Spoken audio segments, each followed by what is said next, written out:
তো নমস্কাৰ ৰাইজ, মই মিনি ব্লগছৰ আৰম্ভণিতে আপোনালোকক সকলোকে জনাইছো নতুন বছৰৰ শুভেচ্ছা। আৰু এতিয়া নতুন বছৰ আহিলে যিহেতু দুইজনে মিলি কিনে ঘৰৰ থাপনাখনত অকণমান ভগৱানক স্তুতি কৰিছো, কাৰণ ভগৱানৰ আশীৰ্বাদ অবিহনে আমি নতুন জীৱনটো নতুন বছৰটো ভালদৰে পাৰ কৰিব নোৱাৰিম। আৰু এতিয়া ড্ৰেছ পাতি কৰি আছো। ড্ৰেছ পাতি কৰি কিনে আমি যাম ধুনীয়াকে মন্দিৰত। আৰু মন্দিৰত যোৱাৰ আগতে ঘৰত ভাবিলো অকণমান পিঠা পনাকে বনাই লওঁ, গতিকে দুইজনে মিলি অকণমান পিঠা বনাই আছো। আৰু ঘৰৰ ভাড়া ঘৰত হয়তো ভাড়া ঘৰত, গতিকে অকণমান অসুবিধা হয়, আৰু অসুবিধাৰ মাজত হলেও দুইজনে মিলি কিনে অকণমান পিঠা বনাইছো ঘৰত। তো মিছেছে পিঠা বনাই থকাৰ সময়ৰ মাজতে মই মাংস লৈ আহিছিলো, গতিকে মাংসখিনি বনোৱাৰ কাৰণে চব্জিখিনি কাটি ৰেডি কৰি দিলো। আৰু ভাবিলো এখন পিঠাকে টেষ্ট কৰি চাওঁ, বহুত ধুনীয়া হৈছে।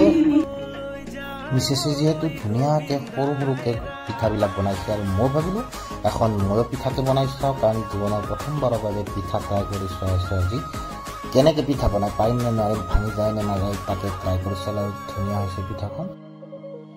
আৰু গান্ধী মৈদানত আমাৰ ইফালে আহিছে প্ৰিয়ংকা ভৰালী। লাইভ দেখিছে, প্ৰিয়ংকা বা আহিছে আৰু ষ্টাৰ্ট হৈ গ'ল প্ৰিয়ংকা ভৰালীৰ অনুষ্ঠান।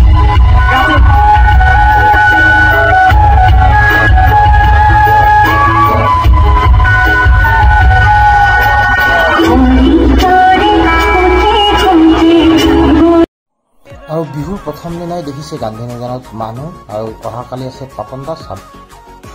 আৰু ভাবিলো বাগেশ্বৰী মন্দিৰত বিহুৰ প্ৰথম দিনাখনে, মানুহ বিহুৰ দিনাখনে আহি কিনে অকণমান সেৱা কৰোঁ, কাৰণ দিয়াৰ পিছত আমি ফাৰ্ষ্ট মন্দিৰত আহি আছো। গতিকে বাগেশ্বৰী মন্দিৰত অহা হোৱাই নাছিল, আহিম বুলি। আৰু এতিয়া মন্দিৰত আহিলে যিহেতু ধূপ চাতিখিনি বাহিৰত জ্বলাই দিব লাগে, এনেকৈ ফল পূজা কৰক। আৰু কি কৰিব গাখীৰ লৈছ আজি? পায়স। তো এতিয়া বিহুৰ পায়স বনাব।